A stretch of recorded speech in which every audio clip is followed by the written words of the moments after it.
In this video, I'm going to teach you how to change to user mode in BIOS Gigabyte. It's a very easy process, so make sure to follow along. Regardless of which Gigabyte motherboard you have, you can manage the mode related to security and you can change it to user mode. So to manage this and other options like secure boot, what you have to do is go into the BIOS category. To access the BIOS itself, so the BIOS interface, press Delete or F2 repeatedly while your computer is booting up or rebooting. If Delete or F2 doesn't work to access the BIOS, then check the manual for your particular model. Once you are inside of the Gigabyte BIOS interface, switch from Easy mode to Advanced. So if you see an option to press something like F2 or F7 to switch into Advanced mode, do it now.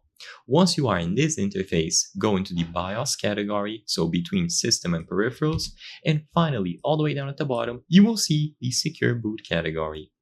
If secure boot is not appearing here, then make sure that CSM support is set to disabled. By disabling CSM, then secure boot is going to be available as an option at the bottom. So, like I said before, if you don't see it, make sure that CSM support is set to disabled. If it is enabled, then there will be no option to manage user mode and secure boot.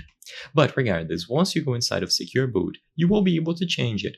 So you can either enable or disable, you can change it from standard to custom, but the main option is going to be here. So all that you have to do is change secure boot alongside the standard or custom option to modify the system mode. It is simple to do, and once it is set to disabled, you will see the changes reflected here, system mode, user. I hope I was able to help you on how to change to user mode in BIOS Gigabyte. If this video helped you, please be sure to leave a like and subscribe for more very easy tips. Thank you for watching.